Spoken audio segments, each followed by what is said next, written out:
Hi, I'm Rachel. Welcome to day 54 of our 365-day Bible reading plan. Today's reading is titled, Moses Reviews God's Actions. We'll be reading Deuteronomy chapter 29, verses 1 through 29 in the New Living Translation. These are the terms of the covenant the Lord commanded Moses to make with the Israelites while they were in the land of Moab, in addition to the covenant he had made with them at Mount Sinai. Moses summoned all the Israelites and said to them, "You have seen with your own eyes everything the Lord did in the land of Egypt to Pharaoh, and to all his servants, and to his whole country, all the great tests of strength, the miraculous signs, and the amazing wonders. But to this day, the Lord has not given you minds that understand, nor eyes that see, nor ears that hear. For 40 years I led you through the wilderness, yet your clothes and sandals did not wear out. You ate no bread and drank no wine or other alcoholic drink, but he provided for you, so you would know that he is the Lord your God. When we came here, King Sihon of Heshbon and King Og of Bashan came out to fight against us, but we defeated them. We took their land and gave it to the tribes of Reuben and Gad, and to the half-tribe of Manasseh as their grant land. Therefore, obey the terms of this covenant so that you will prosper in everything you do. All of you, tribal leaders, elders, officers, all the men of Israel are standing today in the presence of the Lord your God. Your little ones and your wives are with you, as well as the foreigners living among you who chop your wood and carry your water. You are standing here today to enter into the covenant of the Lord your God. The Lord is making this covenant, including the curses. By entering into the covenant today, he will establish you as his people and confirm that he is your God, just as he promised you and as he swore to your ancestors, Abraham, Isaac, and Jacob. But you are not the only ones with whom I am making this covenant with its curses. I am making this covenant both with you who stand here today in the presence of the Lord our God, and also with the future generations who are not standing here today.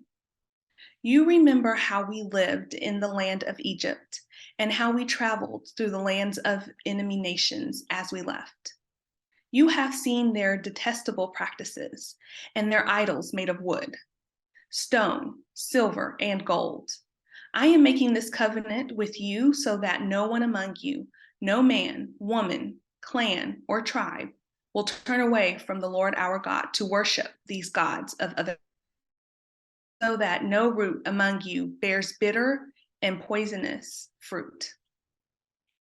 Those who hear the warnings of this curse should not congratulate themselves, thinking, I am safe, even though I am following the desires of my own stubborn heart. This will lead to utter ruin. The Lord will never pardon such people. Instead, his anger and jealousy will burn against them. All the curses written in this book will come down on them, and the Lord will erase their names from under heaven.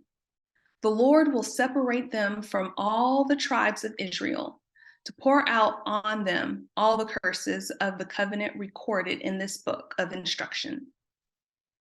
Then the generations to come, both your own descendants and the foreigners who come from distant lands, will see the devastation of the land and the diseases the Lord inflicts on it. They will exclaim, the whole land is devastated by sulfur and salts. It is a wasteland with nothing planted and nothing growing, not even a blade of grass. It is like the cities of Sodom and Gomorrah, Admah and Zeboim, which the Lord destroyed in his intense anger. And all the surrounding nations will ask, why has the Lord done this to this land? Why was he so angry? And the answers will be, this happened because the people of the land abandoned the covenant that the Lord, the God of their ancestors, made with them when he brought them out of the land of Egypt.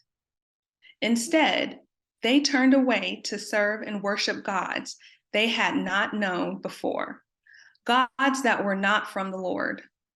That is why the Lord's anger was burned against this land, bringing down on it every curse recorded in this book. In the great anger and fury, the Lord uprooted his people from their land and banished them to another land, where they still live today. The Lord our God has secrets known to no one. We are not accountable for them, but we and our children are accountable forever for all that he has revealed to us, so that we may obey all the terms of these instructions. Thanks for joining us for today's reading, and remember, everyone has an invitation to sit at Jesus' table. We hope you'll find your story and purpose in God's story.